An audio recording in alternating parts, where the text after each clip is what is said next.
کیا ہمارے نوجوان صرف اس بنیاد پر ان لوگوں کو امت کا ہیرو بنا لیں گے کہ انہوں نے اسرائیل پہ بم مار دیا؟ صرف اس بنیاد پر کسی کو ہیرو بنا دیں گے کہ انہوں نے امریکہ سے لڑائی لڑ لی؟ عقیدہ گیا چولہے بھاڑ میں۔ اب ہمارے یہاں حق و باطل کا معیار یہی ہو گیا ہے۔ مفکر اسلام حضرت مولانا سید ابو الحسن علی ندوی رحمۃ اللہ علیہ نے لکھا ہے، اور یہ 88 کے بعد جو اس ملک میں انقلاب آیا اس کے بعد لکھا ہے، جس کا خلاصہ یہ ہے کہ عجیب رجحان بن گیا ہے لوگوں کا کہ وہ حق اور باطل کو جانچنے کے لیے عقیدے اور نظریات کو بالکل پس پشت ڈال دیا، صرف اس بنیاد پر کہ وہ بہت بہادر ہے اور باطل طاقتوں کو للکار رہا ہے اور دب نہیں رہا ہے اور لڑائی کر رہا ہے۔ یہ ہم نے حق و باطل کا معیار بنا لیا ہے۔ خوب اچھی طریقے سے یاد رکھیے گا، مسلمانوں کے لیے حق اور باطل کا معیار عقیدے اور نظریے کی بنیاد پر طے ہوتا ہے، واقعات کی بنیاد پر نہیں ہوتا۔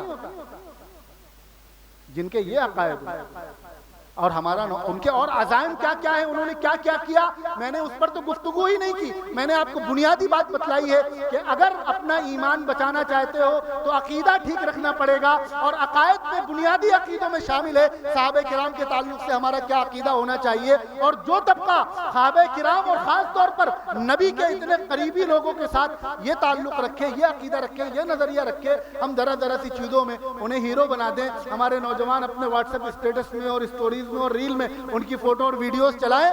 ہمیں اپنے ایمان کا جائزہ لینا چاہیے۔ میں نے شروع میں کہا تھا ہمارے سامنے سب سے بڑا چیلنج یہ نہیں ہے کہ ہم سیاسی طور پر کنارے لگا دیے گئے، اس وقت سب سے بڑا چیلنج یہ ہے کہ ہمارے ایمان کو چھیننے کی کوشش کی جا رہی ہے، اور یہ سب ایمان کو چھیننے کی کوششوں میں سے ایک کوشش ہے۔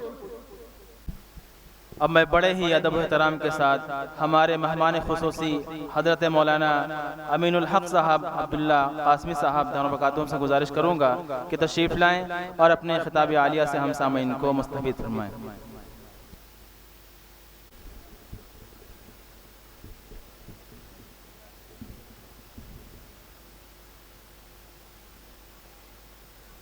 الحمدللہ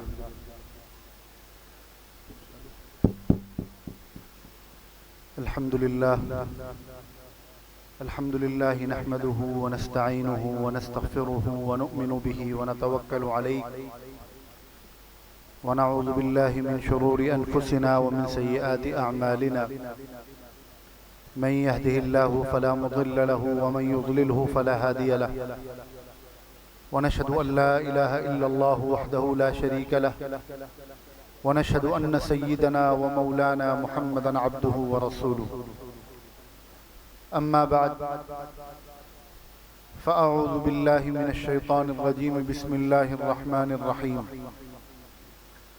والعصر إن الإنسان لفي خسر إلا الذين آمنوا وعملوا الصالحات وتواصوا بالحق وتواصوا بالصبر، صدق الله العظيم۔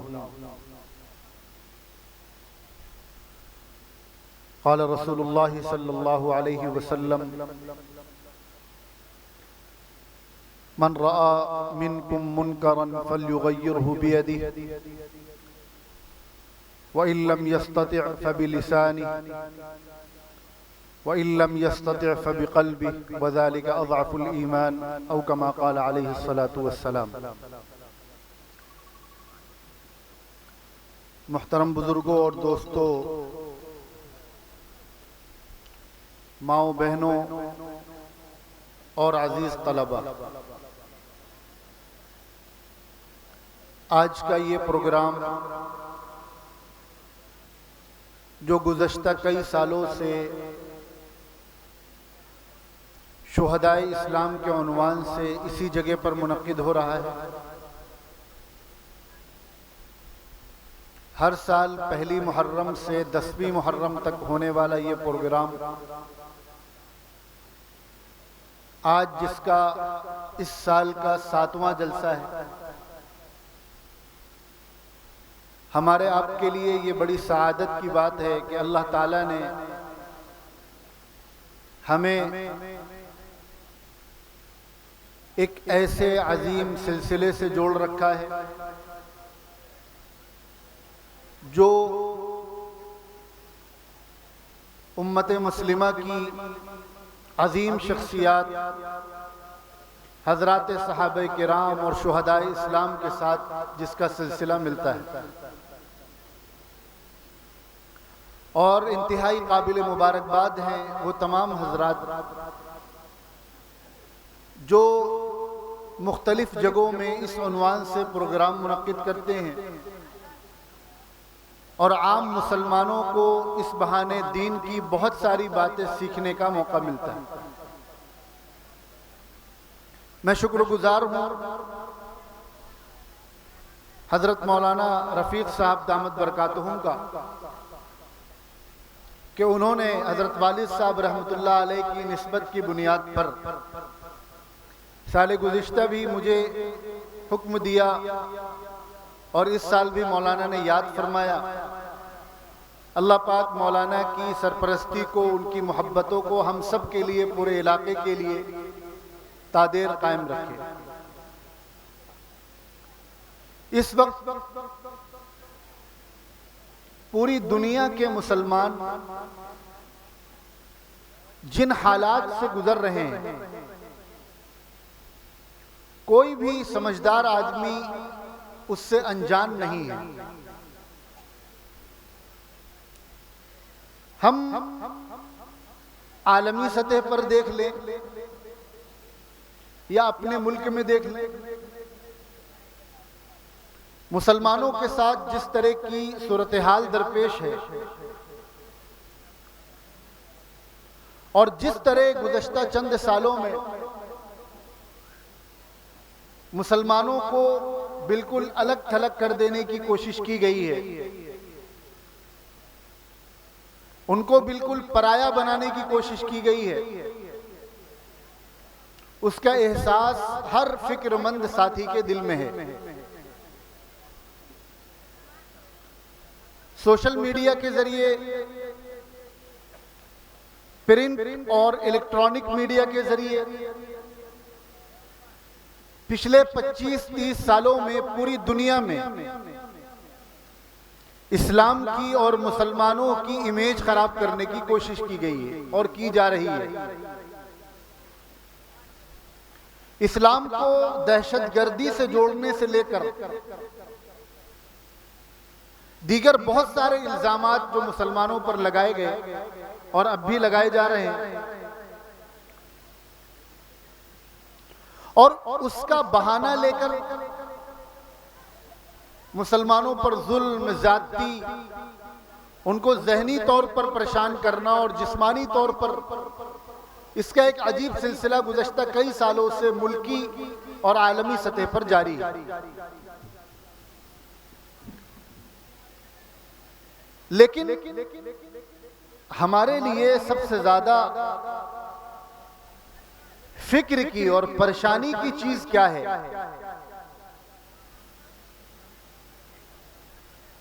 جان چلی جانا، مال کا ضائع ہو جانا یا چھن جانا، دنیاوی عزت چلی جانا، یہ مسلمانوں کے لیے کوئی بہت بڑی چیز نہ کل تھی، نہ آج ہے، نہ ہونی چاہیے۔ جان تو اللہ کی دی ہوئی ہے، دنیاوی حالات سے بچ کر بھی چلے جائیں تو ایک نہ ایک دن جانا ہے۔ مال اللہ کا دیا ہوا ہے، بچا لیں گے تب بھی ہم اپنی زندگی میں سارا مال استعمال نہیں کر پائیں گے۔ عزت اللہ کی دی ہوئی ہے، وَتُعِزُّ مَن تَشَاءُ وَتُذِلُّ مَن تَشَاءُ، آنے جانے والی چیز ہے۔ دنیا کے بے عزت کرنے سے عزت پہ کوئی خاص فرق نہیں پڑتا، لیکن جب ہم اپنے سماج کو، سوسائٹی کو اور ان کے رات دن کی گفتگو کو، ان کے کمنٹس کو، اپنے نوجوانوں کے سوشل میڈیا کو دیکھتے ہیں تو سیاسی حالات جو امت مسلمہ پر گزر رہے ہیں اس کے تعلق سے فکر اور بے چینی نظر آتی ہے، اور آنی بھی چاہیے۔ ہر باغیرت مسلمان اور فکر مند مسلمان کو ان چیزوں پر تشویش ہونی چاہیے، لیکن اس سے بڑا ایک چیلنج اس وقت ہمارے سامنے ہے۔ ایسا محسوس ہوتا ہے کہ اس کی طرف ہماری توجہ نہیں ہے، یا اگر ہے بھی تو بہت کم ہے۔ مائیں بہنیں بھی بہت توجہ سے سنیں، اور ہمارے نوجوان اور بڑے بزرگ حضرات بھی بہت توجہ سے سنیں۔ اس وقت ہمارے سامنے بڑا چیلنج یہ نہیں ہے کہ ہمارا سیاسی مستقبل کیا ہوگا، ہمارا پولیٹیکلی فیوچر کیا ہوگا، یہ ہمارے سامنے بڑا چیلنج نہیں ہے۔ ہم رہیں گے یا نہیں رہیں گے، یہ بھی بڑا چیلنج نہیں ہے۔ ہمارے سامنے بڑا چیلنج یہ ہے کہ ہمارے ایمان کا کیا ہوگا، ہمارے عقیدے کا کیا ہوگا۔ آج دنیا جتنا زور ہماری جان، ہمارے مال، ہماری عزت، ہماری حیثیت کو ختم کرنے کے لیے لگا رہی ہے، اس سے زیادہ زور ہمارے ایمان کو چھیننے یا کم از کم ایمان کو مشکوک کرنے کے لیے لگا رہی ہے۔ ہم نے اپنی جان کی حفاظت کر بھی لی، ہم نے اپنا مال بچا بھی لیا، ہم نے حکومت حاصل کر لی، اپنے پسندیدہ لوگوں کو حکومت کی گدی پہ بٹھا بھی دیا، ہم نے دنیا بہت کما لی، بڑی عزت کما لی، بڑا نام کما لیا، ہمارے بچے پڑھ لکھ کر باہر چلے گئے، خوب کمانے لگے، نام کما لیا، لیکن خدا نہ خواستہ ہمارا یا ہمارے بچوں کا ایمان کمزور ہو گیا، عقیدے میں گڑبڑی آ گئی، وہ اپنے مذہب سے سمجھوتا اور کمپرومائز کرنے لگے، تو پھر یہ ساری چیزیں ہمارے کس کام کی ہیں؟ یہ جو شہداء اسلام کے پروگرام ہوتے ہیں، یہ ہمارے ایمان اور عقیدے کی حفاظت کے لیے ہوتے ہیں۔ ان پروگراموں سے ضروری نہیں کہ ہماری دنیا بہت اچھی بن جائے، یا حالانکہ دنیا کا بھی فائدہ ہوتا ہے، لیکن یہ کوئی ضروری نہیں کہ ہمیں دنیا کا کوئی بہت بڑا فائدہ مل جائے، لیکن اس کی گارنٹی ضرور ہے کہ جس مسلمان مرد و عورت نے شہداء اسلام کے ان پروگراموں میں شرکت کر لی، تو اللہ کی ذات سے یہ امید ہے کہ پھر انشاءاللہ جلدی باطل طاقتیں اس کا ایمان اور عقیدہ نہیں چھین پائیں گی۔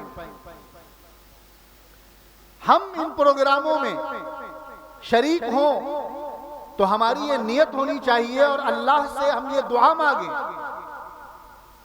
اللہ تعالیٰ سے یہ توفیق مانگیں کہ ہم ان پروگراموں میں شریک ہو رہے ہیں تو اس کی برکت سے اللہ ہمارے ایمان کی حفاظت فرمائے اور ہماری نسلوں کی ایمان کی حفاظت فرمائے۔ ایمان کس چیز کا نام ہے؟ میں نے سورہ عصر کی تلاوت کی،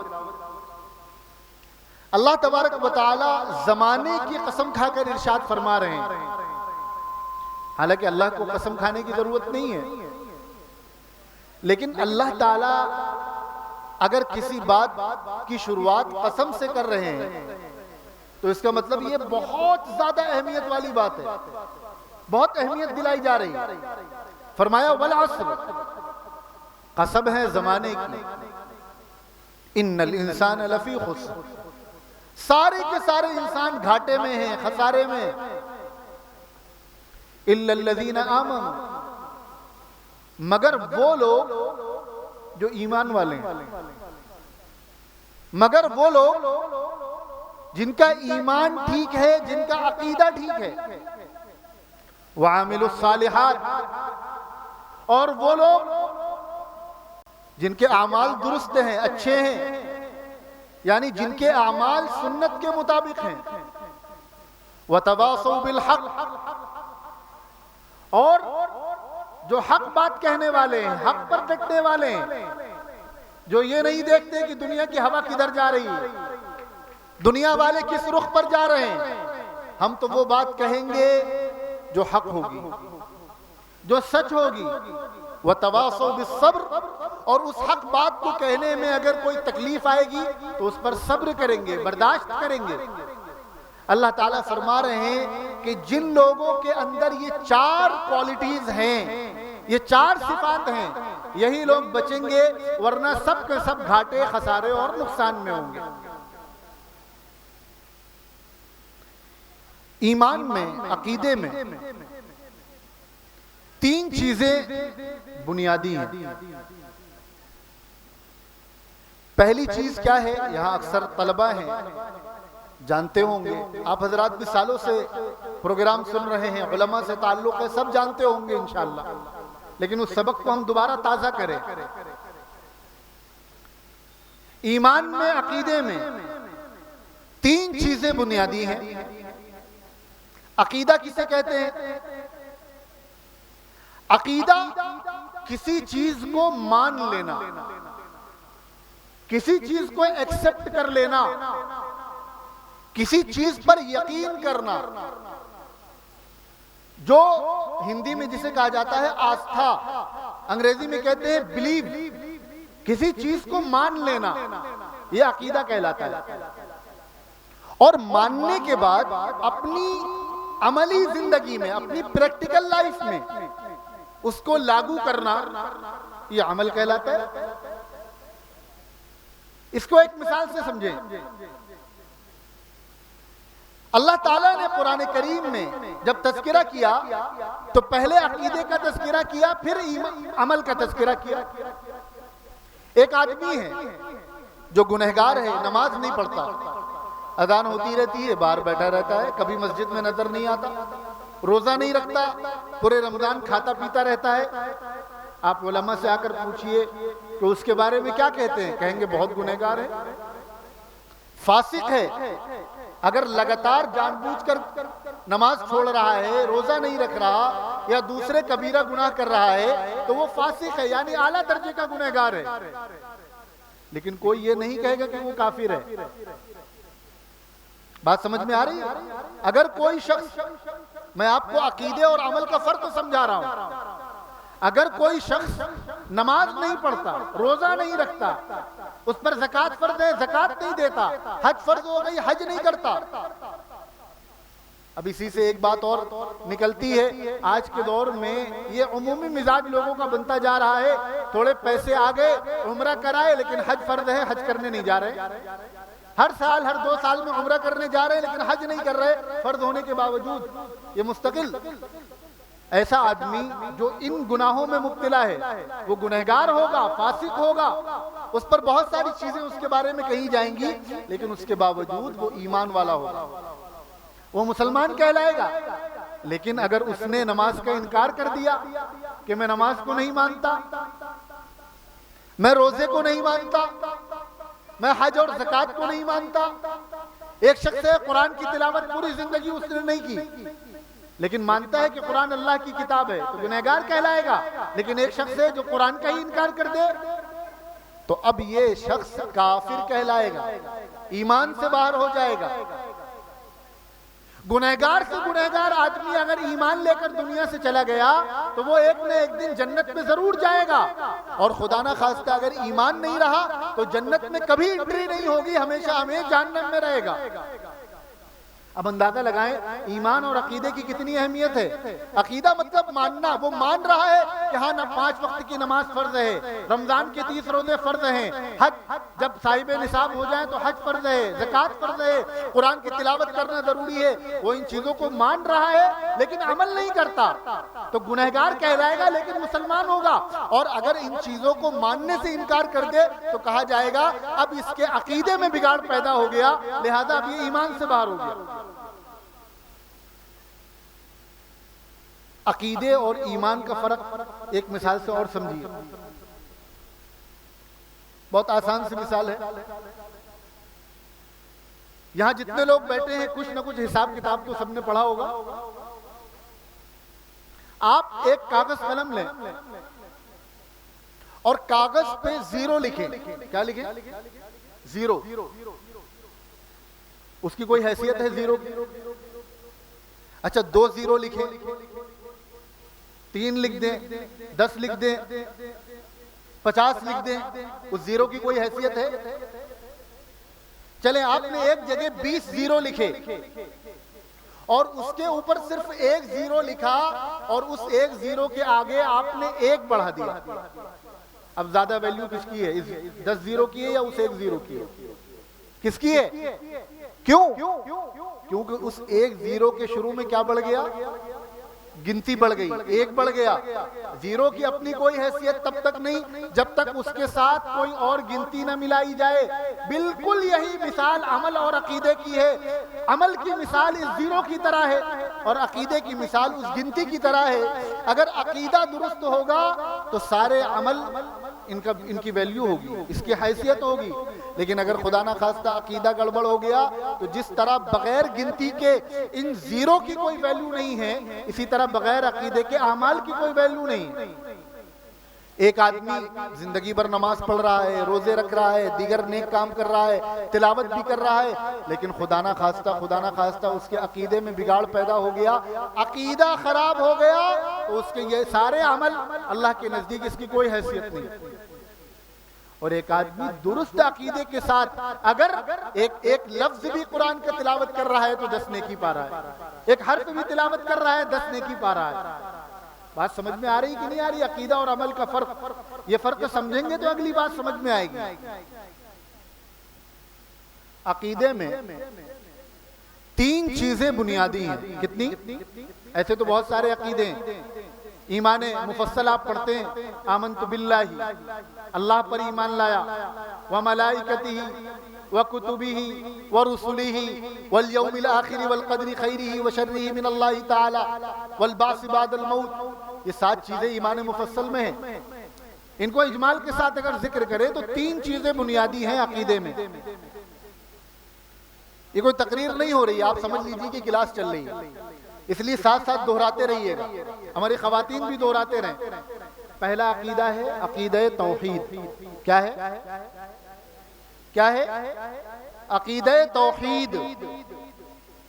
دوسرا ہے عقیدہ رسالت. کیا ہے؟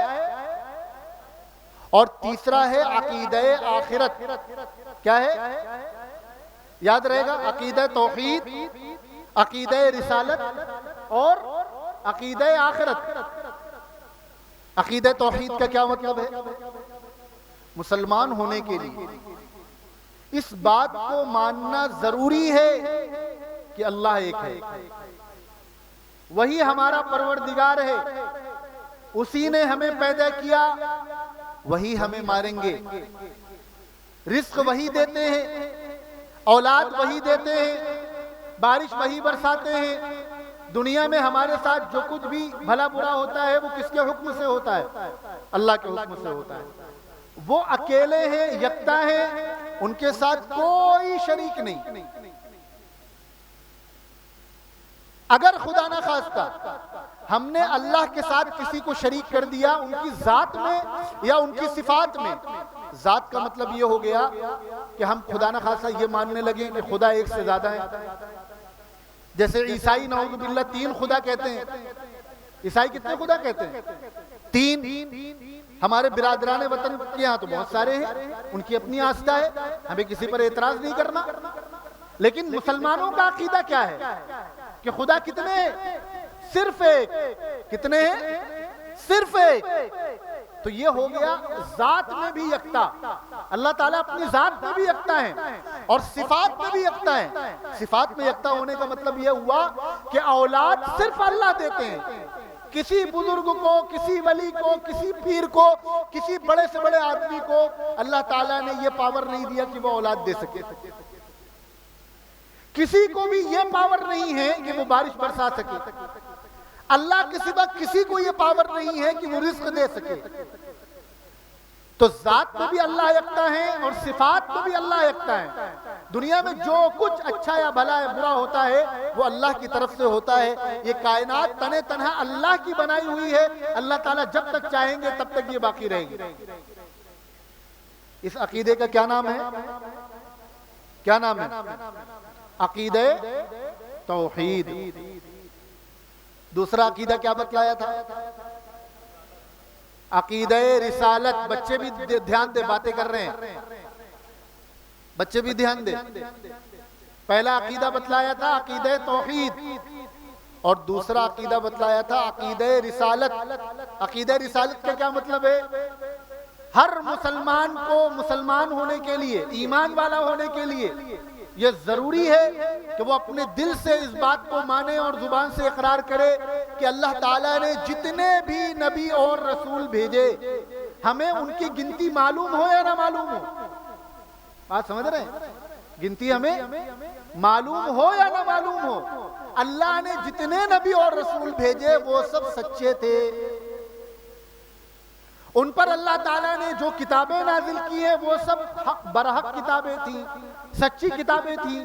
اور ان تمام نبیوں اور رسولوں میں اللہ تعالیٰ کے سب سے لاڈلے، سب سے چہیتے پیغمبر، امام الانبیاء، کائنات کے سردار، سرور کونین، تاجدار دو عالم جناب محمد رسول اللہ صلی اللہ علیہ وسلم کا مرتبہ سب سے بلند ہے. عقیدہ رسالت کا کیا مطلب ہوا؟ اللہ تعالیٰ نے جتنے نبی اور رسول بھیجے وہ سب کے سب سچے ہیں، ان پر نازل ہونے والی کتابیں سچی ہیں، اور ان تمام نبیوں اور رسولوں میں حضرت محمد مصطفیٰ صلی اللہ علیہ وسلم کا مقام و مرتبہ سب سے بلند ہے. اور انبیاء ساری کائنات میں اللہ کے سب سے مقرب بندے ہوتے ہیں. اور اسی کے ساتھ جناب محمد رسول اللہ صلی اللہ علیہ وسلم اللہ کے آخری نبی ہیں. عقیدہ رسالت کا مطلب سمجھ میں آ گیا؟ کیا سمجھ میں آیا؟ سارے نبی اور رسول سچے ہیں، ان پر نازل ہونے والی کتابیں سچی ہیں. ان میں سب سے بڑا مقام کس کا ہے؟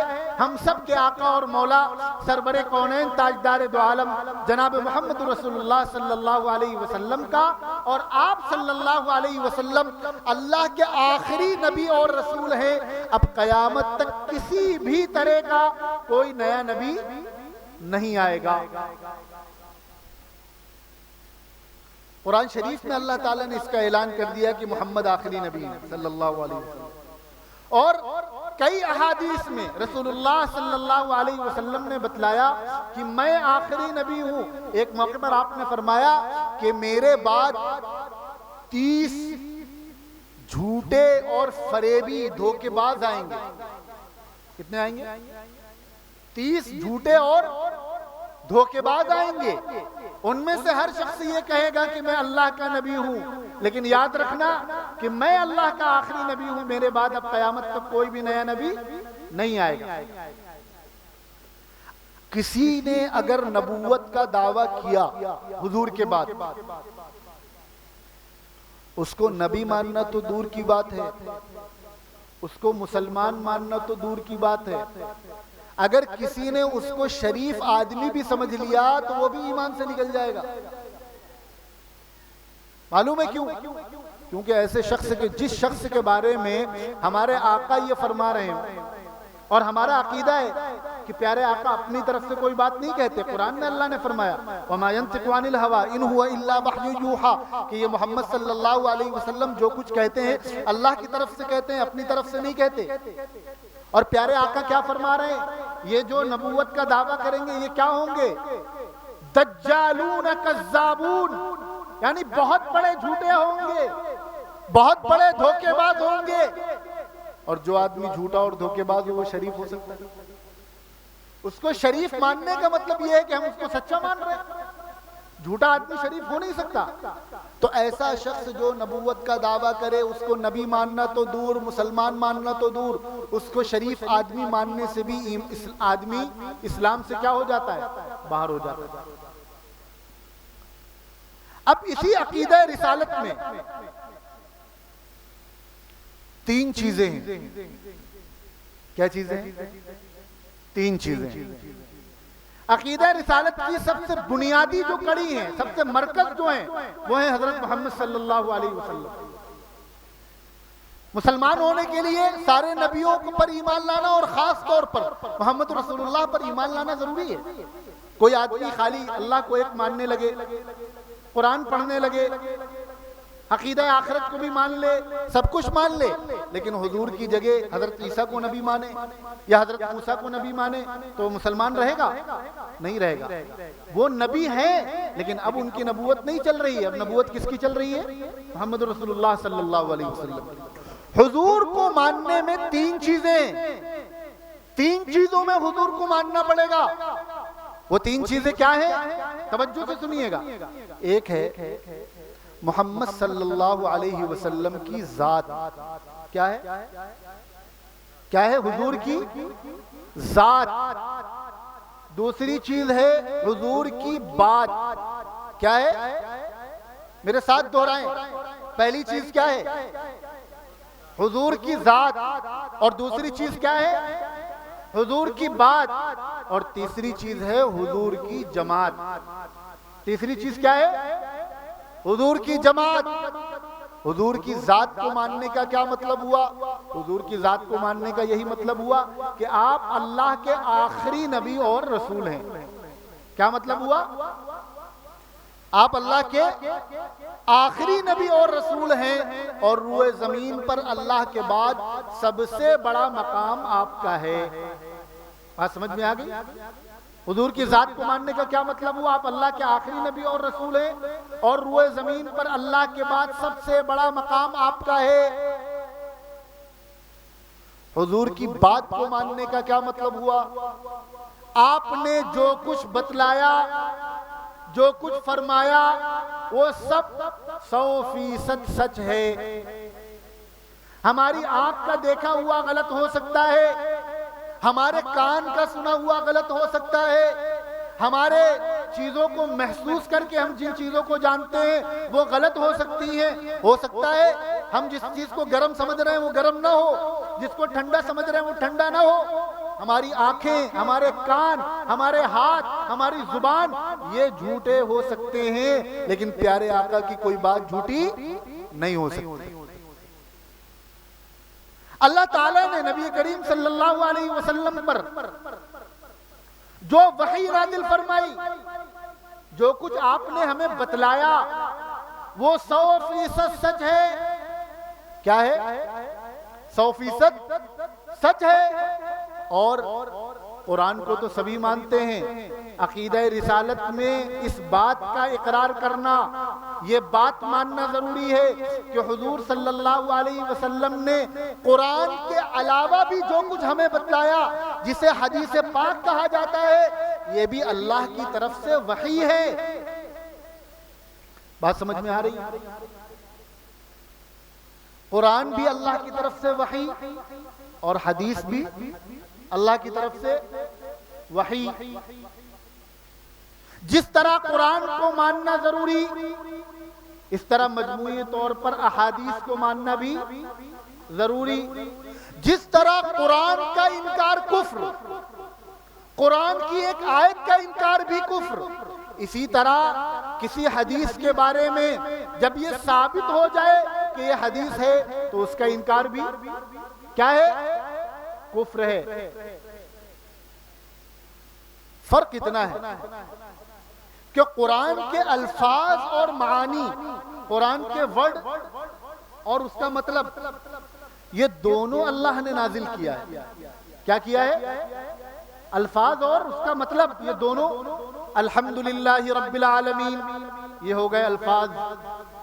کیا ہو گئے؟ تمام تعریفیں اس اللہ کے لیے جو ہر عالم کا رب ہے. یہ ہو گیا اس کا ترجمہ، اس کی میننگ، اس کا مطلب. تو اللہ کی طرف سے الفاظ بھی نازل کیے گئے اور اللہ کی طرف سے اس کا مطلب بھی نازل کیا گیا. صرف عربی سیکھ کر کوئی قرآن کو نہیں سمجھ سکتا.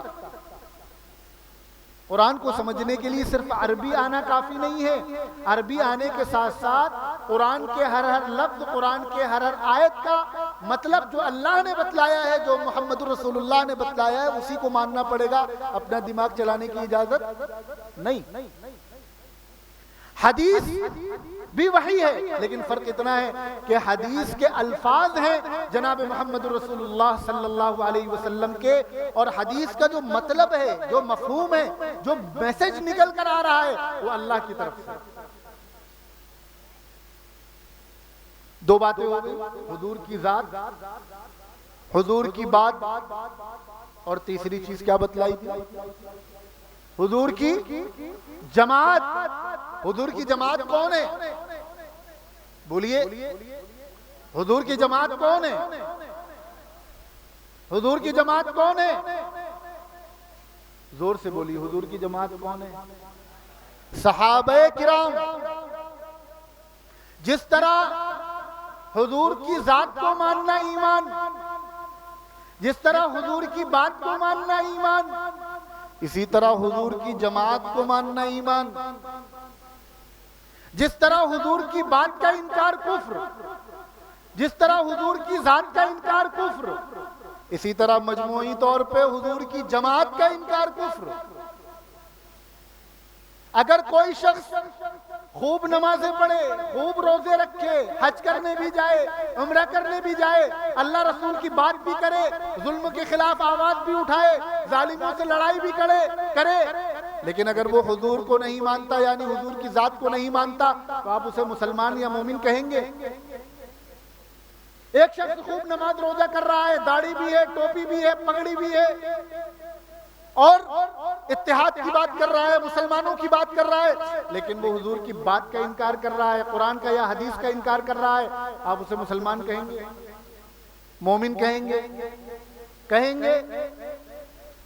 ایک شخص حضور کی جماعت کا انکار کر رہا ہے، نماز بھی پڑھ رہا ہے، روزے بھی رکھ رہا ہے، جبہ قبہ بھی پہن رہا ہے، پگڑی بھی پہن رہا ہے، اور ظالموں کے خلاف آواز بھی اٹھا رہا ہے، اسرائیل اور امریکہ کو گالی بھی دے رہا ہے، میزائل بھی برسا رہا ہے، لیکن وہ حضور کی جماعت کا انکار کر رہا ہے، تو کیا اسے مسلمان کہیں گے؟ جواب دیجئے، کیا اسے مسلمان کہیں گے؟ حضور کی جماعت کا کوئی انکار کرے، اسے مسلمان کہیں گے؟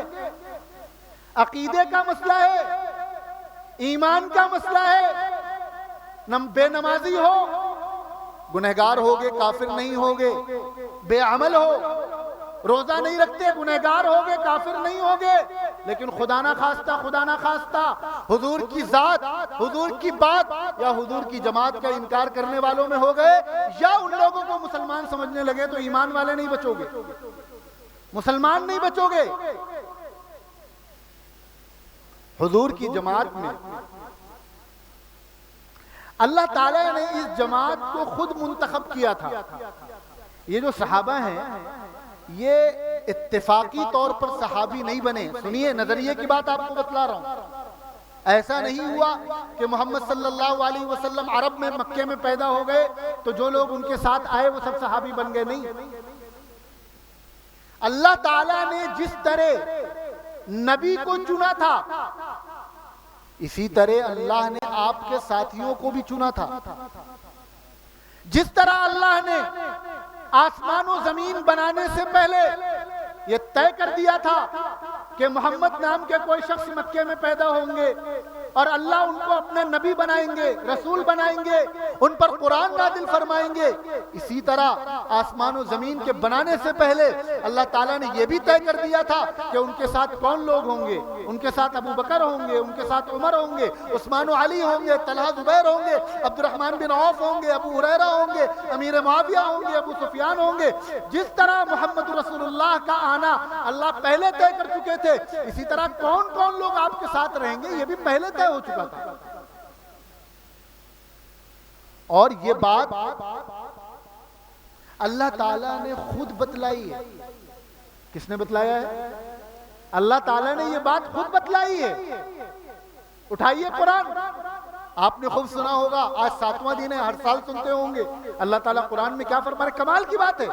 آپ دیکھیں کس طرح آیتوں کے بعد آیتیں آ رہی ہیں. میسج کیا دے رہا ہے قرآن ہم کو؟ هو الذی ارسل رسولہ بالہدی ودین الحق.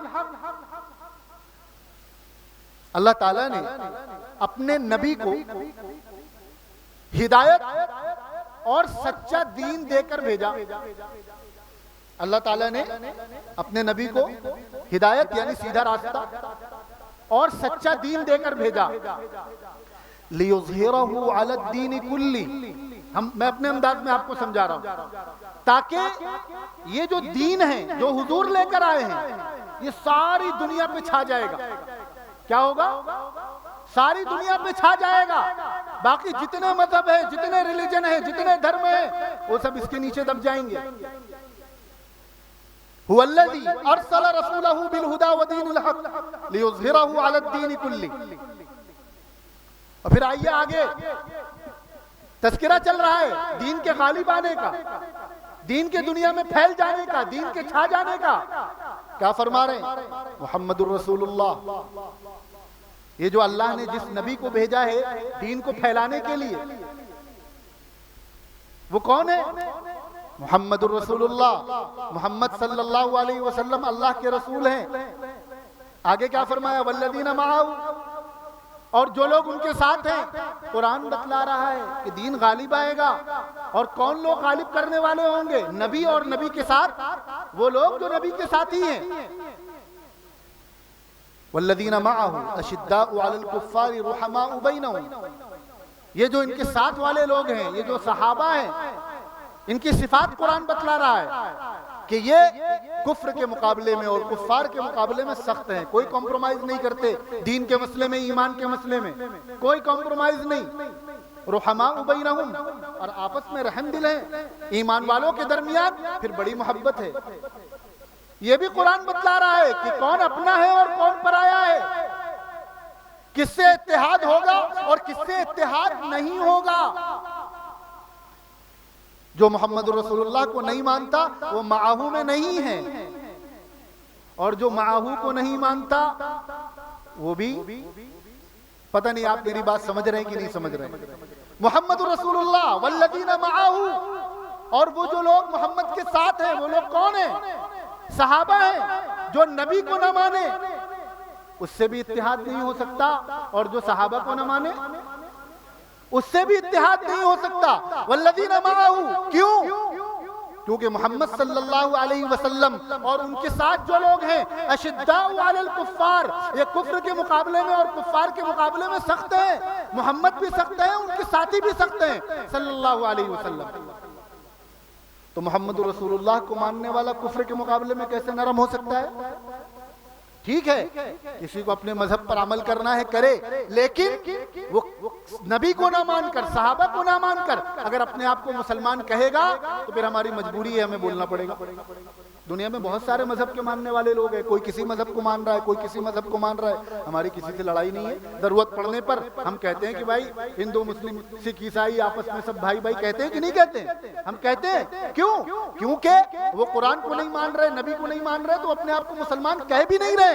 لیکن اگر کوئی شخص نبی کو آخری نبی نہ مانے اور خود کو مسلمان کہے تو ہم کہیں گے تمہیں قادیانی بننا ہے، لاکھ بار بنو، لیکن اپنے آپ کو مسلمان کہنے کی اجازت نہیں ہے۔ تم محمد رسول اللہ کو آخری نبی نہیں مانتے تو تم مسلمان نہیں ہو سکتے۔ اب تم مسلمان کہو گے تو ہم پھر میدان میں آئیں گے، ہم پھر کیا کریں گے؟ میدان میں آئیں گے۔ جس طرح کمپنیاں، اگر کوئی ایک کمپنی ہے جو روح افزا کا پروڈکٹ بناتی ہے اور دوسری کمپنی کچھ اور بنا رہی ہے لیکن روح افزا کا ٹیگ لگا کر بیچ رہی ہے، تو روح افزا کمپنی والے کیا کریں گے؟ اس کے خلاف کیس کریں گے کہ نہیں کریں گے؟ کریں گے کہ نہیں کریں گے؟ دنیا میں بہت ساری کمپنیاں ہیں جو کوکا کولا اور پیپسی بنا رہی ہیں، اس کے خلاف کبھی کسی نے کیس کیا؟ کیوں؟ کیونکہ وہ روح افزا نہیں بنا رہی ہیں، تو بتا بھی رہی ہیں کہ نہیں ہم روح افزا نہیں بنا رہے، پیپسی بنا رہے ہیں، کوک بنا رہے ہیں۔ لیکن اگر وہ کمپنیاں روح افزا کا ٹیگ لگا کر بیچنے لگیں گے تو روح افزا کمپنی والے کیا کریں گے؟ مقدمہ دائر کر دیں گے۔ آپ کو کسی بھی عقیدے کو فالو کرنا ہے کریے، آپ کو حضور کو آخری نبی نہیں ماننا، نہ مانیے، نبی ہی نہ مانیے، کوئی بات نہیں۔ ہم زیادہ سے زیادہ چونکہ ہماری ذمہ داری ہے، ہم دین کی دعوت دیں تو ہم آپ کو دعوت دے دیں گے، لڑائی نہیں کریں گے۔ لیکن حضور کو آخری نبی نہ ماننے کے ساتھ یا حضور کی حدیث کا انکار کرنے کے ساتھ آپ اگر خود کو مسلمان کہیں گے تو اس کا مطلب آپ ہمارا لوگو چرا رہے ہیں۔ اسی طرح آپ اگر ابو بکر کو انکار کرنے کے ساتھ ساتھ خود کو مسلمان کہہ رہے ہیں، اس کا مطلب آپ ہمارا لوگو چرا رہے ہیں۔ عمر کا انکار کرنے کے ساتھ ساتھ خود کو مسلمان کہہ رہے ہیں، آپ ہمارا لوگو چرا رہے ہیں۔ قرآن کو آپ، ہمارا ایمان ہے، مسلمان ہونے کے لیے ضروری ہے۔ یہ جو 30 پاروں کا قرآن موجود ہے یہ بالکل صحیح ہے، اس میں کوئی کمی بیشی نہیں ہوئی، یہ مکمل قرآن ہے۔ اور اگر آپ یہ کہہ رہے ہیں کہ یہ قرآن مکمل نہیں ہے تو آپ مسلمان نہیں ہیں۔ اگر آپ خود کو مسلمان کہیں گے تو ہمیں بولنا پڑے گا، ہماری مجبوری ہے۔ ارے بات سمجھ میں آ رہی کہ نہیں آ رہی؟ اللہ تعالیٰ قرآن میں کیا کہہ رہے ہیں؟ والذین معہ اشداء علی الکفار، نبی اور ان کے صحابہ کفر کے مقابلے میں سخت ہیں، اور آپس میں کیا ہے؟ رحماء بینہم، آپس میں رحم دل ہیں۔ اور ہمارا حال کیا ہے؟ ہم ہر ایرے غیرے سے دوستی کرنے کو تیار ہیں اور آپس میں ایک دوسرے کا گربان پکڑے ہوئے ہیں، ایک دوسرے کی ٹانگ کھینچ رہے ہیں، ایک دوسرے کے دامن کو داغدار کرنے میں لگے ہوئے ہیں، جبکہ نبی اور نبی کے صحابہ کی جو صفت قرآن بیان کر رہا ہے کہ وہ غیروں کے مقابلے میں سخت ہے اور اپنوں کے مقابلے میں رحم دل ہیں اپنوں سے، رحماء بینہم۔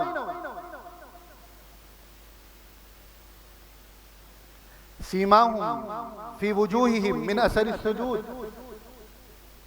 تراہم رکعا سجدا، آپ ان کو کبھی رکوع کرتے ہوئے دیکھیں گے، کبھی سجدہ کرتے ہوئے دیکھیں گے، یبتغون فضلا من اللہ ورضوانا، سبحان اللہ۔ ہم دنیا میں کوئی کام کرتے ہیں تو ہماری نیت کیا ہوتی ہے کہ اللہ ہم سے راضی ہو جائے، یہی نیت ہوتی ہے۔ کیا ہم کسی دوسرے کے بارے میں 100% گارنٹی لے سکتے ہیں کہ وہ اللہ کی رضا کے لیے کام کر رہا ہے؟ مولانا صاحب کانپور سے سفر کر کے آئے بیان کرنے کے لیے، کیا گارنٹی ہے کہ خالی اللہ کے لیے آئے؟ ہو سکتا ہے تعلق نبھانے کے لیے آئے ہوں، کہ ہمارے والد صاحب کے بہت تعلق والے تھے، انہوں نے بلایا ہے تو جانا پڑے گا، نہیں جائیں گے تو ناراض ہو جائیں گے۔ ہو سکتا ہے اس لیے آئے ہوں کہ خوب لچھے دار تقریر کریں گے، 4 لوگ تعریف کریں گے۔ کسی کے عمل کی گارنٹی نہیں لی جا سکتی کہ وہ کیوں کر رہا ہے۔ اور ہم اللہ تعالیٰ سے یہ نماز پڑھنے کے بعد، کوئی نیکی کرنے کے بعد دعا کر رہے ہیں کہ اللہ تعالیٰ قبول کر لیجئے، ہمیں اخلاص دے دیجئے، ریا سے بچا لیجئے۔ اور دیکھیے صحابہ کرام کے تعلق سے اللہ تعالیٰ خود ارشاد فرما رہے قرآن میں، یبتغون فضلا من اللہ ورضوانا، یہ جو کچھ کر رہے ہیں یہ اللہ کا فضل تلاش کرنے کے لیے کر رہے ہیں، یہ اللہ کے لیے کر رہے ہیں، یہ اللہ کی رضا ڈھونڈ رہے ہیں، یہ دنیا کے لیے نہیں کر رہے ہیں۔ اللہ صفائی دے رہے ہیں قرآن میں، تاکہ کل کو کوئی یہ نہ کہے کہ ابو بکر، عمر، عثمان، علی، عائشہ، فلانے نے یہ کام اپنے حکومت کے لیے کیا، دولت کے لیے کیا۔ قرآن کہہ رہا ہے نہیں، انہوں نے یہ اللہ کے لیے کیا۔ اسی لیے جن لوگوں نے صحابہ کرام پر الزام لگایا انہوں نے قرآن کا بھی انکار کر دیا۔ کیوں؟ کیونکہ قرآن ان کی صفائی دے رہا ہے۔ قرآن کو مانو گے، صحابہ پر الزام لگاؤ گے تو گاڑی ایک قدم آگے نہیں چل پائے گی۔ صحابہ پر تہمت لگانے کے لیے، الزام لگانے کے لیے، انکار کرنے کے لیے ضروری ہے کہ قرآن کا بھی انکار کیا جائے۔ کوئی صحابہ کا انکار کرے اور قرآن کو مانے یہ ممکن ہی نہیں ہے، اور کوئی قرآن کو مانے اور صحابہ کا انکار کر دے یہ بھی ممکن نہیں ہے۔ اللہ تعالیٰ کیا فرما رہے ہیں کہ یہ لوگ اللہ کا فضل تلاش کر رہے ہیں، اللہ کی رضا تلاش کر رہے ہیں۔ سیماہم فی وجوہہم من اثر السجود، ان کے پیشانی پر سجدوں کے نشانات ہیں۔ آگے کیا فرمایا جو بات میں آپ کو بتلا رہا تھا، ذالک مثلہم فی التوراۃ، تذکرہ ہو رہا ہے محمد رسول اللہ کے ساتھیوں کا، صحابہ کرام کا۔ کب تذکرہ ہو رہا ہے؟ حضور کی پیدائش کے 40 سال بعد تو قرآن نازل ہونا شروع ہوا ہے، اور یہ آیتیں تو بہت بعد میں نازل ہوئی ہیں۔ غالباً یہ مدنی آیتیں ہیں، مجھے یاد نہیں ہے، کوئی حافظ صاحب اگر ہو تو بتلائیں یہ آیتیں مکی ہیں کہ مدنی ہیں۔ یہ تذکرہ ہو رہا ہے اور اللہ تعالیٰ فرما رہے ہیں کہ ہم نے ان کا تذکرہ تورات میں کر رکھا ہے۔ تورات کس پر نازل ہوئی؟ حضرت موسیٰ علیہ السلام پر نازل ہوئی، اور حضرت موسیٰ کا زمانہ حضور کی پیدائش سے تقریباً 2000 سال پہلے کا ہے۔ کتنا پہلے کا ہے؟ ان پر تورات اللہ نے نازل کی تھی، اور اللہ تعالیٰ فرما رہے ہیں کہ ہم نے ان لوگوں کا تذکرہ تورات میں کر رکھا ہے۔ آگے کیا فرمایا؟ وَمَثَلُهُمْ فِي الْإِنْجِيلِ، ہم نے ان کا تذکرہ انجیل میں کر رکھا ہے۔ انجیل کس پر نازل ہوئی؟ حضرت عیسیٰ علیہ السلام پر، اور حضرت عیسیٰ علیہ السلام کا زمانہ حضور سے تقریباً 550-600 سال پہلے کا ہے۔ ابھی ابو بکر کو چھوڑو، ابو بکر کے والد نہیں پیدا ہوئے، ان کے والد نہیں پیدا ہوئے، ان کے والد نہیں پیدا ہوئے، اور اللہ تعالیٰ ان کا تذکرہ کاہے میں کر رہے ہیں؟ توریت میں اور انجیل میں کر رہے ہیں۔ تو یہ نظریے کی بات ہے کہ جس طرح اللہ نے انبیاء کرام کو چنا ہے اسی طرح صحابہ کو چنا ہے، ورنہ اسی مکے میں ابو جہل بھی تھا، ابو لہب بھی تھا، لیکن وہ ایمان نہیں لایا کیونکہ اللہ نے چنا نہیں تھا۔ اللہ نے صحابہ کو کیوں چنا ہے؟ کام کی بات سنیے، اللہ نے صحابہ کو کیوں چنا؟ صحابہ کی ضرورت کیوں پڑی؟ اللہ کو تو کسی کی ضرورت نہیں، اللہ کو تو نبیوں کی بھی ضرورت نہیں تھی، اللہ نے صحابہ کو کیوں چنا؟ حضور پاک صلی اللہ علیہ وسلم کی نبوت قیامت تک کے لیے، آپ سے پہلے جتنے نبی اور رسول آئے کسی کی نبوت قیامت تک کے لیے نہیں تھی. حضور پاک صلی اللہ علیہ وسلم کا لایا ہوا دین قیامت تک کے لیے. آپ سے پہلے جو ادیان آئے، جو شریعتیں آئیں، وہ قیامت تک کے لیے نہیں تھی. حضور صلی اللہ علیہ وسلم پر جو دین نازل ہوا اللہ نے اس کو مکمل کر دیا ہے، یعنی اب اس میں کوئی کمی زیادتی نہیں ہونی ہے. اور حضور جو کتاب لے کر آئے، جو دین لے کر آئے، اس کے تعلق سے اللہ تعالیٰ نے حفاظت کا وعدہ کیا ہے. حضور سے پہلے جتنے نبی اور رسول آئے اور ان کی جو کتابیں ان پر نازل ہوئی، کسی بھی کتاب کے تعلق سے اللہ نے نہیں کہا کہ ہم اس کی حفاظت کریں گے. کیوں؟ کیونکہ اللہ کو انہیں باقی رکھنا ہی نہیں تھا، وہ تو ایک وقتی ضرورت کے لیے بھیجی گئی تھی. بات سمجھ رہے ہیں؟ انجیل نازل ہوئی، آج ہمارا یہ کہنا ہے کہ انجیل جو حضرت عیسیٰ پر نازل ہوئی تھی وہ بالکل صحیح کتاب تھی، لیکن آج جو ہے وہ صحیح نہیں ہے. بعد کے لوگوں نے اس میں بگاڑ کر دیا. تو یہ بگاڑ کیا نہیں، یہ بگاڑ اللہ کی طرف سے کروایا گیا، اس کی حفاظت ہی نہیں کی گئی، کیونکہ اسے باقی نہیں رکھنا تھا. توریت کو باقی ہی نہیں رکھنا تھا، زبور کو باقی ہی نہیں رکھنا تھا. جس کتاب کو باقی رکھنا تھا، جس شریعت کو باقی رکھنا تھا، جس دین کو قیامت تک کے لیے ویلڈ تھا، اس کے لیے اللہ نے اعلان فرما دیا اِنَّا نَحْنُ نَزَّلْنَا الذِّكْرَ وَإِنَّا لَهُ لَحَافِظُونَ.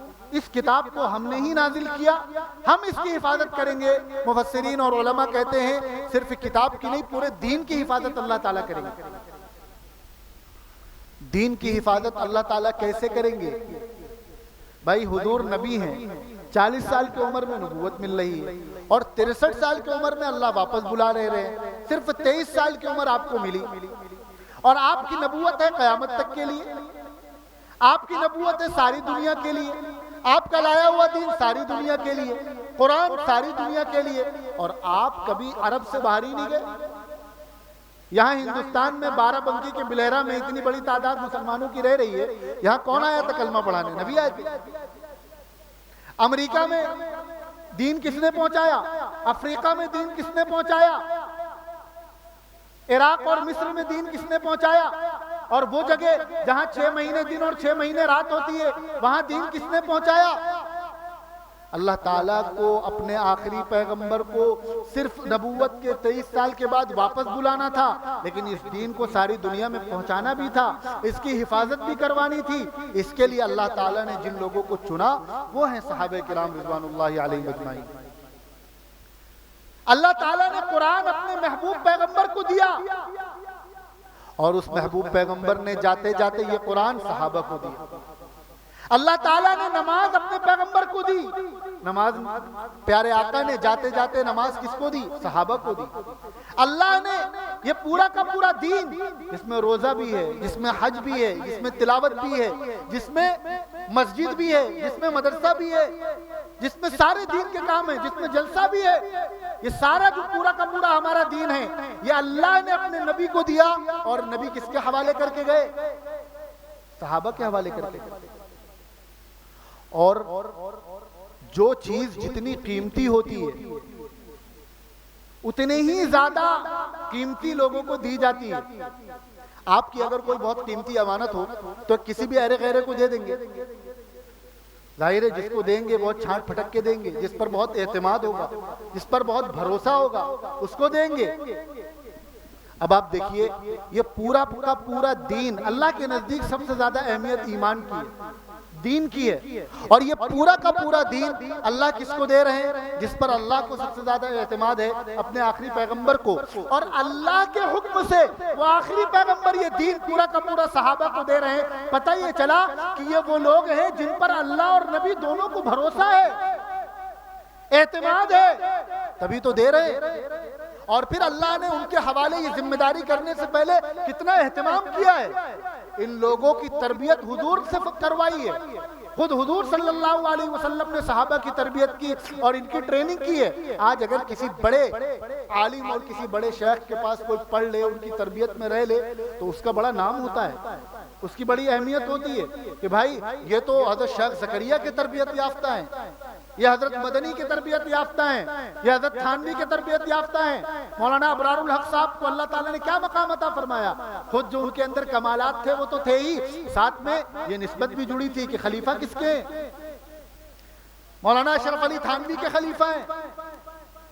آج بھی دنیا میں حضور کے غلاموں کے غلاموں کے غلاموں کے غلاموں کے غلام بھی ان کی نسبت اتنی بڑی ہے کہ اگر کوئی ان کے پاس رہ لے، ان سے پڑھ لے، ان کی تربیت میں رہ لے تو امت، عام مسلمان اس کو اپنے سر پہ بٹھاتے ہیں، آنکھوں سے لگاتے ہیں، اس کا احترام کرتے ہیں۔ تصور کریے ان لوگوں کے بارے میں جنہوں نے ڈائریکٹ رسول اللہ سے پڑھا ہے، رسول اللہ سے دین سیکھا ہے، اور جن کی تربیت ڈائریکٹ رسول اللہ نے فرمائی ہے، کیا مقام ہوگا ان کا؟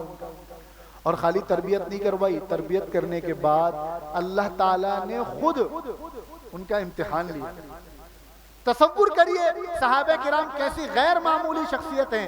آج دنیا میں اگر کوئی دارالعلوم دیوبند کے امتحان میں پوزیشن لے آئے تو اخبار میں چھپتا ہے، مٹھائیاں بٹتی ہیں۔ دارالعلوم تو چھوڑ دیے، چھوٹے مدرسے میں، آپ کے اس مدرسے میں بھی اگر آپ کا بچہ پوزیشن لے آئے تو آپ کے ناظم صاحب، معتمم صاحب کہتے ہیں بھائی مٹھائی کھلاؤ، تمہارا بچہ پوزیشن لایا ہے، امتحان میں پاس ہوا ہے۔ دارالعلوم کے جب انٹرنس ایگزام ہوتے ہیں رمضان کے شروع میں یا ندوے میں یا مظاہر میں، تو جو طلبہ وہاں امتحان دینے کے لیے جاتے ہیں، جو پاس ہو جاتے ہیں ان کی خوشی کا ٹھکانہ نہیں پوچھیا۔ جو طلبہ پاس ہو جاتے ہیں، ابھی میرا چھوٹے بھائی ہیں، ان کا دارالعلوم میں پنجم میں داخلہ ہوا، ہمارے پورے گھر کی خوشی کا ٹھکانہ آپ سوچ ہی نہیں سکتے، کتنے خوش تھے، کتنے لوگوں نے مبارکبادیں دی، مٹھائی بٹوائی گئی، دعوت کی گئی کہ ہاں بھیا پاس ہو گئے، ان کا ایڈمیشن ہو گیا۔ دنیا میں اگر کوئی امتحان میں پاس ہو جائے تو اس کے لیے اتنی خوشی ہوتی ہے، آپ ذرا تصور کریے جن کا امتحان اللہ لے رہے ہو، اور امتحان بھی کاہے کا لے رہے ہو؟ رائٹنگ کا نہیں، زبانی نہیں، دل کا امتحان لے رہے ہیں۔ کاہے کا لے رہے ہیں؟ دنیا میں تو کوئی کسی کے دل کا امتحان نہیں لے سکتا نا۔ دل کا امتحان لے لیا جائے تو اچھے اچھے لوگ فیل ہو جائیں گے۔ اگر دل کا امتحان لے لیا جائے تو بڑے بڑے چودھری اور چغادری بھی فیل ہو جائیں گے، ہم جیسے بڑے بڑے ٹوپی کرتے والے بھی فیل ہو جائیں گے۔ اور سوچئے جن کے دل کا امتحان اللہ لے رہے ہیں، اور ان کا امتحان لینے کے بعد اللہ نے کیا ارشاد فرمایا؟ اللہ نے فرمایا یہ سب کے سب ان کا دل اتنا صاف ہے، اتنا پاک ہے، بلکہ اللہ کہہ رہے ہیں کہ ہم نے اپنے پیغمبر کے ذریعے ان کے دل کو بالکل صاف اور بالکل پاک کر دیا ہے۔ ہر طرح کی خرابی کو، گندگی کو، ہر طرح کی نجاست، غلاظت جو ہو سکتی تھی، ان سب کو ہم نے ان کے دل سے پاک کر دیا ہے، اور ان کے دل میں تقوی ہی تقوی بھر دیا ہے۔ کیا بھر دیا ہے؟ قرآن میں جگہ جگہ اللہ تعالیٰ ہم کو آپ کو مخاطب کر کے کہہ رہے ہیں یا ایھا الذین آمنوا اتقوا اللہ، یا ایھا الناس اتقوا، تقوی اختیار کرو، تقوی اختیار کرو، تقوی اختیار کرو۔ صحابہ وہ ہیں جن کے بارے میں اللہ کہہ رہے ہیں کہ ہم نے ان کے دل میں تقوی ڈال دیا ہے، بھر دیا ہے۔ وَأَلْزَمَهُمْ كَلِمَةَ التَّقْوَى وَكَانُوا أَحَقَّ بِهَا وَأَهْلَهَا، ہم نے تقوی بھر دیا ہے اور یہ اسی کے حقدار تھے۔ یعنی ہم نے بھر کر کوئی احسان نہیں کیا، بلکہ یہ اسی کے حقدار تھے کہ ان کے دل کو تقوی سے معمور کر دیا جائے، بھر دیا جائے۔ اور پھر ارشاد فرما دیا وَكُلًّا وَعَدَ اللَّهُ الْحُسْنَى، کہ ہم نے سب کے لیے جنت بک کر دی، فکس کر دیے۔ ہر صحابی کے لیے جنت میں بکنگ ہو چکی ہے، اور بکنگ کرنے والے کون ہیں؟ اللہ رب العزت۔ ہر صحابی کے بارے میں فرمایا رضی اللہ عنہم ورضوا عنہ، کہ میں ان سے راضی ہو گیا۔ ہم آپ چاہے بڑے بڑے پیر، بڑے بڑے شیخ، بڑے بڑے قطب ابدال پوری زندگی دعا مانگتے رہ جاتے ہیں، یا اللہ ہم سے راضی ہو جا، یا اللہ ہم سے راضی ہو جا، یا اللہ ہم سے راضی ہو جا، پھر بھی کسی کے بارے میں ہم گارنٹی سے نہیں کہہ سکتے کہ اللہ ان سے راضی ہو گئے۔ صحابہ وہ ہیں جن کے بارے میں اللہ ان کی زندگی میں فرما رہے ہیں کہ میں ان سے راضی ہو گیا۔ اور اسی کے ساتھ ساتھ اتنا اہتمام کرنے کے بعد ایک تو نبی کے ذریعے تربیت کروائی، پھر اللہ نے امتحان لیا، امتحان لینے کے بعد اللہ نے انہیں پاس کیا، ان کے دلوں سے گندگی کو صاف کیا اور ان کے دل میں تقوی اور اللہ کا ڈر، اللہ کا خوف ڈالا، اور اس کے بعد ان کے لیے جنت کا وعدہ فرمایا، ان کے لیے رضا کا اعلان فرمایا۔ اب یہاں پر ایک نقطے کی بات، میرا وقت مکمل ہو گیا لیکن میں بس اپنی بات مکمل کر رہا ہوں، ایک نقطے کی بات آپ کو سمجھاؤں۔ جنتی ہونے کے لیے علماء سے بھی گزارش ہے کہ توجہ فرمائیں، جنتی ہونے کے لیے، اللہ کے رضا کا مستحق ہونے کے لیے شرط کیا بیان کی جا رہی ہے کہ وہ صحابی ہو۔ کیا بیان کی جا رہی ہے؟ یہ جو اللہ کا وعدہ ہے وَكُلًّا وَعَدَ اللَّهُ الْحُسْنَى، یہ کس کے لیے؟ صحابی کے لیے۔ کس کے لیے؟ کس کے لیے؟ رضی اللہ عنہم ورضوا عنہ، کہ میں راضی ہو گیا، یہ کس کے لیے؟ صحابی کے لیے۔ صحابی کسے کہتے ہیں؟ ہم نے کتابوں میں جو صحابی کی تعریف پڑھی ہے، علماء سے اور اپنے اساتذہ سے جو صحابی کی تعریف سنی ہے، وہ کیا سنی ہے؟ آپ نے بھی پڑھا ہوگا، عورتوں نے بھی سنا ہوگا، آپ نے بھی سنا ہوگا۔ آپ سے اگر پوچھا جائے کہ صحابی کسے کہتے ہیں تو آپ کیا کہیں گے؟ جس نے ایمان کی حالت میں حضور کو دیکھا ہو اور ایمان کی حالت میں دنیا سے گیا ہو۔ بیچ میں اور کچھ ہے کہ اس نے یہ کیا ہو، یہ کیا ہو، یہ کیا ہو، کچھ ہے؟ صحابی کی تعریف آپ لوگوں نے بھی پڑھی ہوگی۔ صحابی کی تعریف میں کیا ہے؟ ایمان کی حالت میں حضور کو دیکھا ہو اور ایمان کی حالت میں دنیا سے گیا ہو۔ پتہ یہ چلا کہ صحابی کے عمل پر بحث نہیں کی جائے گی۔ کیا پتہ چلا؟ اگر کسی کے بارے میں یہ طے ہو گیا کہ یہ صحابی ہے تو یہ نہیں پوچھا جائے گا کہ نماز پڑھی کہ نہیں پڑھی، یہ نہیں پوچھا جائے گا روزہ رکھا کہ نہیں رکھا، یہ نہیں پوچھا جائے گا کہ زکوٰۃ ادا کی کہ نہیں کی، یہ نہیں پوچھا جائے گا کہ سچا ہے کہ جھوٹا ہے، کیونکہ وہ سچا ہی سچا ہے۔ یہ نہیں پوچھا جائے گا کہ اس نے کسی سے لڑائی کی تھی کہ نہیں کی تھی۔ اگر وہ صحابی ہے تو وہ جنتی ہے۔ اللہ نے طے کر دیا ہے کہ میں اپنے محبوب کے ہر صحابی کو جنت میں بھیجوں گا۔ تو اب یہ کہنا کہ حضرت امیر معاویہ حضرت علی کے مقابلے میں آئے تھے اس لیے ہم ان کو جنت میں نہیں جانے دیں گے، کتنی بڑی بیوقوفی ہے، کتنی بڑی جہالت ہے۔ اللہ کہہ رہے کہ ہم جنت میں بھیجیں گے، اللہ کہہ رہے کہ میں راضی ہو گیا ہوں۔ پتہ نہیں ہمارے لوگوں کو کیا ہو گیا ہے، ہمارے اپنے لوگوں کو پتہ نہیں کیا ہو گیا ہے، کہہ رہے کہ نہیں وہ ایسے تھے اور ویسے تھے۔ پھر ہمیں مجبوراً یہی بات کہنی پڑتی ہے کہ بھائی اگر تم کو ان سے زیادہ پرابلم ہے تو وہ تو اسی جنت میں جائیں گے جس میں محمد رسول اللہ جائیں گے، جس میں حسن حسین جائیں گے، جس میں علی جائیں گے، اسی میں ابو بکر بھی جائیں گے، اسی میں عمر بھی جائیں گے، اسی میں عائشہ بھی جائیں گی، اسی میں امیر معاویہ بھی جائیں گے، اسی میں ان کے والد ابو سفیان بھی جائیں گے، اسی میں ان کی والدہ ہندہ بھی جائیں گی۔ تم کو اگر پریشانی ہے تو تم مت جانا اس جنت میں۔ یہی تو کہہ سکتے ہیں، اس کے علاوہ اور کیا کہہ سکتے ہیں؟ اس کے علاوہ کچھ نہیں کہہ سکتے۔ تو یہ نقطے کی بات کہ جنتی ہونے کا وعدہ ہر صحابی سے ہے، اللہ کی رضا کا اعلان ہر صحابی کے لیے، اور صحابی اسے کہتے ہیں جس نے ایمان کی حالت میں رسول اللہ کو دیکھا ہو اور ایمان کی حالت میں دنیا سے گیا ہو۔ بس صرف اتنا کافی ہے ہمیں اپنی زبان بند رکھنے کے لیے۔ اب اگر کوئی آ کر آپ سے یہ کہے کہ فلاں صحابی نے یہ کیا تھا اور فلاں صحابی نے یہ کیا تھا، آپ کہہ دیے تم ہمیں دھوکہ دے رہے ہو، ہم کچھ نہیں جانتے۔ جب اللہ میاں نے نہیں پوچھا کہ تم نے کیا کیا کیا نہیں کیا اور کہہ دیا کہ ہم جنت میں بھیجیں گے تو ہماری کیا اوقات؟ ہم تو اپنی خیر منائے کہ ہمیں جنت مل جائے، ان کے قدموں میں جگہ مل جائے، تو ہمارے لیے بہت بڑی بات ہوگی۔ اور عقیدے کے تعلق سے چونکہ بات چل رہی ہے عقیدہ رسالت پر، اور عقیدہ رسالت میں میں نے تیسری چیز بتلائی حضور کی جماعت۔ حضور کی جماعت کا تذکرہ کر چل رہا ہے کہ حضور کی جماعت پر ایمان لانے کا مطلب کیا ہے؟ دو چیزیں اللہ تعالیٰ نے قرآن میں ارشاد فرمایا، لَقَدْ كَانَ لَكُمْ فِي رَسُولِ اللَّهِ أُسْوَةٌ حَسَنَةٌ، تمہارے لیے ایمان والوں کے لیے قیامت تک اگر کوئی شخصیت آئیڈیل اور نمونہ ہے تو وہ محمد رسول اللہ صلی اللہ علیہ وسلم ہے۔ لیکن محمد رسول اللہ کو تو ہم نے دیکھا نہیں۔ بھائی محمد رسول اللہ صلی اللہ علیہ وسلم کی شخصیت کو لے کر دنیا میں صحابہ گئے ہیں، ساری دنیا میں، ہمارے ہندوستان میں صحابہ کرام آئے ہیں، یہاں کے بہت سارے علاقوں میں۔ تو اب اللہ تعالیٰ نے دیکھی اور کیا ارشاد فرمایا۔ صحابہ کرام کو اتنا پروٹوکول دینے کے بعد اللہ تعالیٰ فرما رہے ہیں تمام ایمان والے، دو چیزوں کا تذکرہ ہوا ہے، ایمان اور عمل کا، اِلَّا الَّذِينَ آمَنُوا وَعَمِلُوا الصَّالِحَاتِ، وہی خسارے سے بچے گا، وہی نقصان سے بچے گا جس کا ایمان درست ہوگا، جس کا عقیدہ درست ہوگا، اور جس کا عمل جس کے مطابق ہوگا، سنت کے مطابق ہوگا، جس کا عمل درست ہوگا۔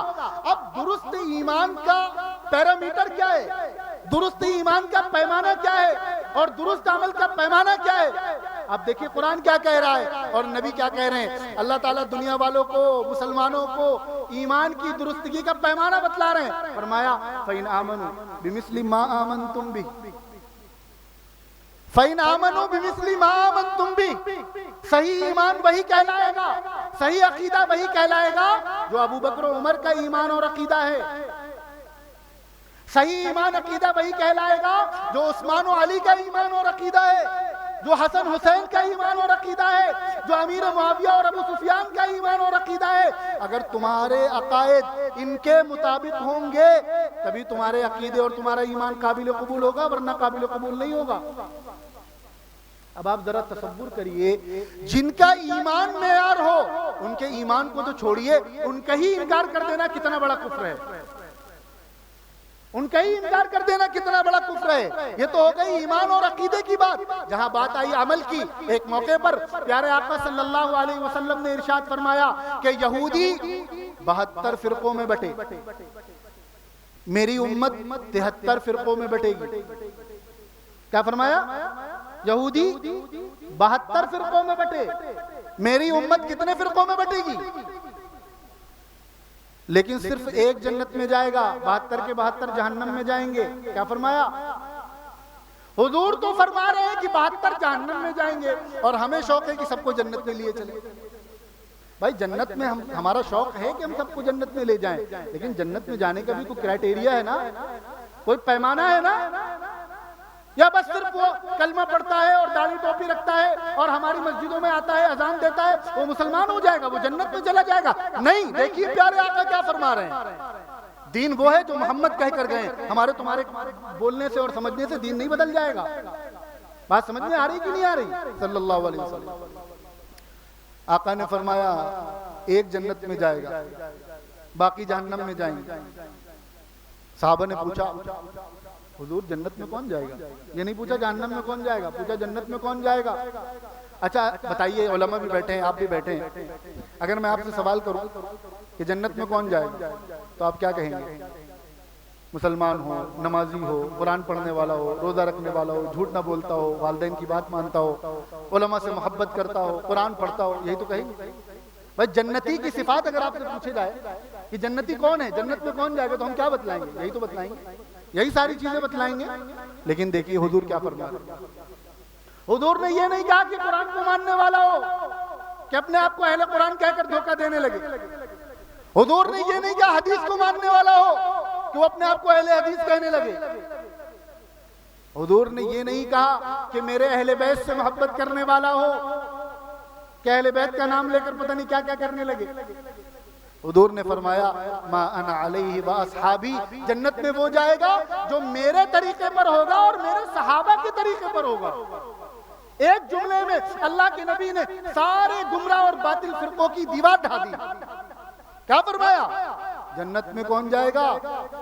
جو میرے طریقے پر ہو اور میرے، اچھا اگر خالی یہ کہہ دیتے جو میرے طریقے پر ہو تو بھی کافی تھا۔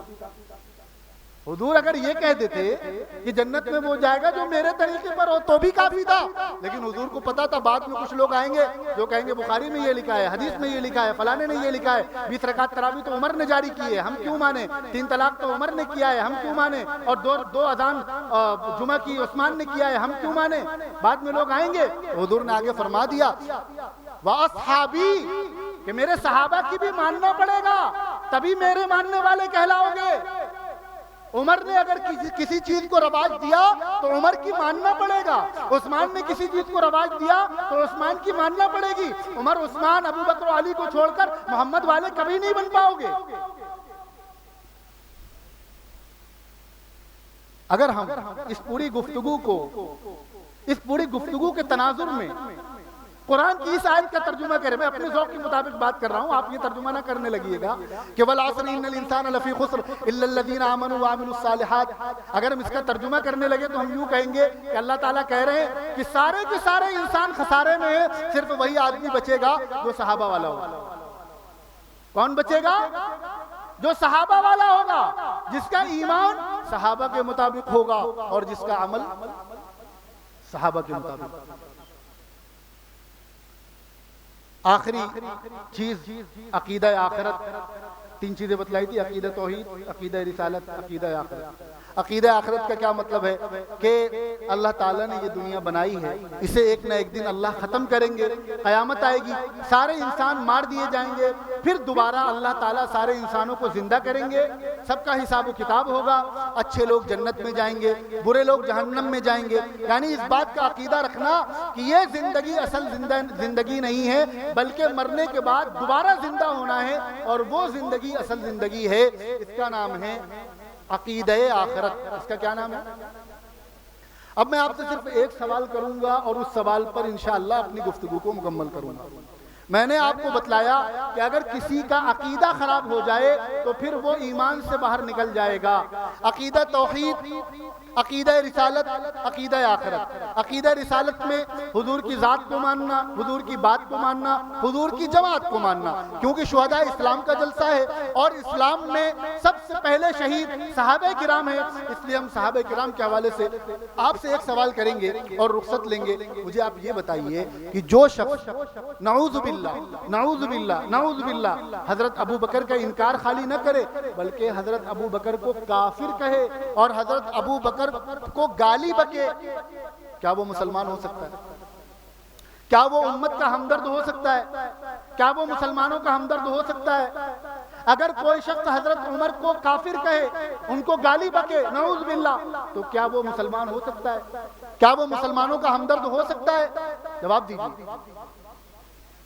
کیا وہ دین کا ہمدرد ہو سکتا ہے؟